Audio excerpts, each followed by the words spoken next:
کتاب، یہاں اشارہ توریت کی طرف ہے، والفرقانہ اور فرقان، لعلکم تاکہ تم تہتدون ہدایت پاؤ۔ اس کی تفسیر یہ ہے کہ اللہ تعالیٰ اس میں بتا رہے ہیں کہ جب انہوں نے حضرت موسیٰ علیہ السلام کو توریت عطا کی کوہ طور پر بلا کر، اور ان کو جو ہے اس میں جو تھے اللہ تعالیٰ کے احکامات تھے کہ کون سی باتوں پر بنی اسرائیل نے عمل کرنا ہے اور کن باتوں سے رکنا ہے، اور فرقان جو ہے اس کا یہ بھی اشارہ توریت کی طرف ہی ہو سکتا ہے یا پھر معجزات کی طرف۔ اس کا مطلب ہوتا ہے حق و باطل میں فرق کرنے والی چیز۔ تو جو کتاب ہے اللہ تعالیٰ کی جتنی بھی کتابیں نازل ہوئی وہ سب حق و باطل میں تمیز کرنے والی تھی اور اس میں فرق کرنے والی تھی، کیونکہ اللہ کے احکامات ہر نبی پر جو بھی نازل ہوئے وہ ایک ہی جیسے تھے، صرف تھوڑی تھوڑی کچھ چیزوں کا جو ہے وہ فرق تھا، اور اللہ تعالیٰ زمانے اور حالات کے مطابق اس میں چینجز کرتے رہتے تھے۔ بہت ساری جو آیات ہیں ان کو اللہ تعالیٰ نے بدلا بھی ہے، اور اس کی جگہ جو دوسری آیتوں کے ساتھ اس کو تبدیل کیا گیا ہے، جیسے اللہ تعالیٰ نے مناسب سمجھا اس نے ایسا کیا۔ تو جو فرقان ہے اس کا اشارہ معجزات کی طرف بھی ہے اور توریت کی طرف بھی ہو سکتا ہے۔ تو اللہ تعالیٰ یہی بتا رہے ہیں کہ وہ جب ہم نے موسیٰ کو کتاب دی اور فرقان دی تاکہ تم ہدایت پاؤ، تو جتنی بھی آسمانی کتابیں نازل ہوئیں، جتنے بھی انبیاء اللہ تعالیٰ کا پیغام لے کر آئے، وہ انسانوں کی ہدایت کے لیے ہی تھا۔ تو جس میں سے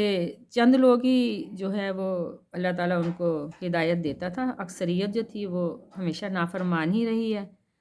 تو اللہ تعالیٰ ہم سب کو اپنی نافرمانیوں سے بچائے، آمین۔ اس سے اگلی آیت پڑھتے ہیں، آیت نمبر 54۔ وَإِذْ قَالَ مُوسَىٰ لِقَوْمِهِ يَا قَوْمِ إِنَّكُمْ ظَلَمْتُمْ أَنفُسَكُمْ بِاتِّخَاذِكُمُ الْعِجْلَ فَتُوبُوا إِلَىٰ بَارِئِكُمْ فَاقْتُلُوا أَنفُسَكُمْ ذَٰلِكُمْ خَيْرٌ لَكُمْ عِندَ بَارِئِكُمْ فَتَابَ عَلَيْكُمْ إِنَّهُ هُوَ التَّوَّابُ الرَّحِيمُ۔ اس کا لفظی ترجمہ، وا اور از جب، قالا کہا، یہ واحد کے لیے قالا کا لفظ جو ہے واحد کے لیے بولا جاتا ہے، اور جمع کے لیے قالو۔ موسیٰ نے، لی قومی ہی اپنی قوم سے، یا قومی اے میری قوم، انکم بے شک تم، ظلم کیا تم نے، انفسکم اپنی جانوں پر یا اپنے آپ پر، باتخاذکم کہ بنا لیا تم نے، العجلہ ایک بچڑا یا بچڑے کو معبود بنا لیا، فتوبو پس توبہ کرو، الا کی طرف، باریکم اپنے باری تعالیٰ کی طرف یا اپنے پیدا کرنے والے سے توبہ کرو، فقتلو پس قتل کرو یا قتل کرو تو قتل کرو، انفسکم اپنے آپ کو یا اپنی جانوں کو، ذالکم یہ، خیرن بہتر ہے، لکم تمہارے لیے،